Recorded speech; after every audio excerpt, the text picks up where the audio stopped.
ദൈവമക്കളെ, praise the Lord. എല്ലാവരെയും ദൈവം അനുഗ്രഹിക്കട്ടെ. സങ്കീർത്തനം 55:22 ആമേൻ. നിന്റെ ഭാരം യഹോവയുടെ മേൽ വെച്ചുകൊള്ളുക, അവൻ നിന്നെ പുലർത്തും. നീതിമാൻ കുലുങ്ങിപ്പോകുവാൻ അവൻ ഒരു നാളും സമ്മതിക്കുകയില്ല. ഹല്ലേലൂയ. നിന്റെ ഭാരം യഹോവയുടെ മേൽ വെച്ചുകൊള്ളുക. എന്നെ കേൾക്കുന്ന ദൈവത്തിൻ്റെ മക്കളെ, ഇപ്പോഴും നമ്മൾ ഭാരം ചുമന്നുകൊണ്ട് നടക്കുന്ന എത്രയോ പേരുണ്ട്. വിശ്വാസി എന്നൊക്കെ പേരുകളുണ്ട്, ദൈവത്തെ ആരാധിക്കുന്നവരാണ്, ദൈവവുമായി ആഴമേറിയ ബന്ധമുള്ളവരാണ്. എങ്കിലും ഹല്ലേലൂയ, ചില ഭാരങ്ങൾ ചുമന്നുകൊണ്ട് നടക്കുന്ന എത്രയോ പേരെ നമ്മൾ കണ്ടിട്ടുണ്ട്. ഹല്ലേലൂയ. ദൈവം പറയുന്നൊരു പദമാണ്, ആമേൻ, നിന്റെ ഭാരം എൻ്റെ മേൽ വെച്ചു തരിക. ആർക്കങ്ങനെ പറയാൻ കഴിയും? നമ്മളൊരു കൂട്ടുകാരന് കഴിയുമോ? നമ്മളെ ബന്ധുക്കൾക്ക് കഴിയുമോ? നമ്മുടെ സഹോദരങ്ങൾക്ക് കഴിയുമോ? ഒരിക്കലുമില്ല. ആമേൻ, ഹല്ലേലൂയ. എന്നാൽ കർത്താവ് പറയും, അത്രമാത്രം ദൈവം നമ്മളെ സ്നേഹിക്കുന്നു. നീ ഭാരം ചുമന്നുകൊണ്ട് നടക്കേണ്ട ആളല്ല. ക്രിസ്തുവിലായവർ അവർ സ്വതന്ത്രരാകണം, സ്വതന്ത്രരായേ പറ്റൂ. ആമേൻ, ഹല്ലേലൂയ. അതുകൊണ്ട് നിങ്ങളുടെ ഭാരങ്ങൾ, നിങ്ങളുടെ വേദനകൾ, നിങ്ങളുടെ പ്രതികൂലങ്ങൾ, നിങ്ങളുടെ പ്രതിസന്ധികൾ ഇറക്കി വെക്കുവാൻ ഒരു ദൈവമുണ്ട്. എത്ര പേർക്ക് അത് മനസ്സിലാകുന്നുണ്ട്? എത്ര പേര് തിരിച്ചറിയുന്നു? എന്നെ കേൾക്കുന്ന ദൈവത്തിൻ്റെ പൈതലെ, കുഞ്ഞെ, ഹല്ലേലൂയ, ദൈവമക്കളെ, ആമേൻ, ഹല്ലേലൂയ. നമ്മൾ ഭാരം ചുമന്നു നടക്കേണ്ടവരല്ല. ആമേൻ, ഹല്ലേലൂയ. ആരാധിക്കുന്നു, പാട്ടുപാടുന്നു, ദൈവത്തെ മഹത്വപ്പെടുത്തുന്നു, ഹല്ലേലൂയ, സകലതും നമ്മൾ ചെയ്യുന്നു. എന്നാൽ എവിടെയൊക്കെയോ ചില ഭാരങ്ങൾ നമ്മൾ ചുമന്നുകൊണ്ട് നടക്കുകയാണ്. ഒരുപക്ഷെ കുടുംബത്തെക്കുറിച്ചായിരിക്കാം, അല്ലെങ്കിൽ നമ്മുടെ മുന്നോട്ടുള്ള യാത്രകളെ കുറിച്ചായിരിക്കാം, അല്ലെങ്കിൽ നമ്മുടെ ശുശ്രൂഷകളെ കുറിച്ചായിരിക്കാം. എവിടെയൊക്കെയോ പിശാച് വച്ചിരിക്കുന്ന നൂകം ഇപ്പോഴുമുണ്ട്. ഓ ഹല്ലേലൂയ, ആമേൻ, ഹല്ലേലൂയ. എൻ്റെ പ്രിയമക്കളെ, ഹല്ലേലൂയ, നിങ്ങളുടെ ഭാരം നിങ്ങൾ യഹോവയിൽ വെച്ചു കൊടുക്കുക. എന്നെ കേൾക്കുന്ന ദൈവത്തിൻ്റെ മക്കളെ, ഹല്ലേലൂയ, നിങ്ങളുടെ ഭാരം കർത്താവിൽ വെച്ചു കൊടുക്കുക.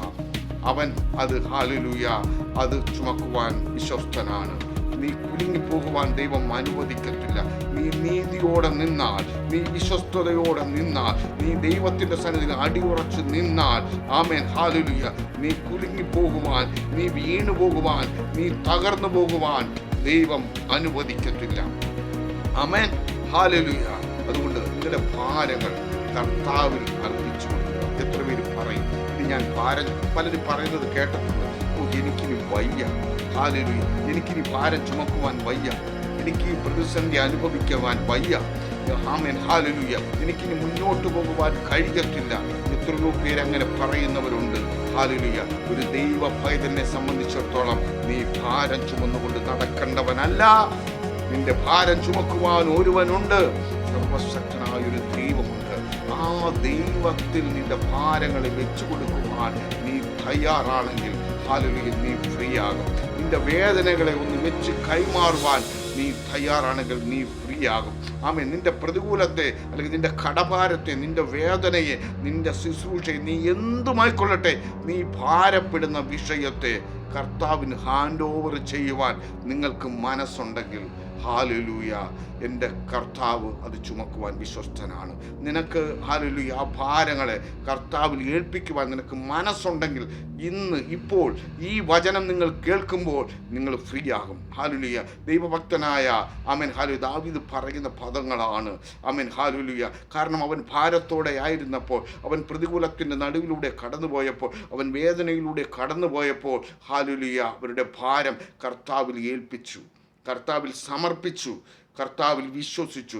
അങ്ങനെ ഒരു വിശ്വാസം നിങ്ങളിലുണ്ടെങ്കിൽ, ഹല്ലേലൂയ, നിങ്ങൾ അത്ഭുതങ്ങളെ കാണും. നിങ്ങൾ ഫ്രീ ആകും. നിങ്ങൾ നീറുന്ന, നിങ്ങൾ ഭാരപ്പെടുന്ന, നിങ്ങൾ വേദനയിലായിരിക്കുന്ന എന്തുമായിക്കൊള്ളട്ടെ, ആ വിഷയത്തിൽ ഇന്ന് തന്നെ, ഇപ്പോൾ തന്നെ എൻ്റെ ദൈവം അതിന് വിടുതൽ അയച്ചിരിക്കും. അതുകൊണ്ട്, ഹല്ലേലൂയ, നിങ്ങളുടെ ഭാരങ്ങൾ കർത്താവിൽ അർപ്പിക്കുക.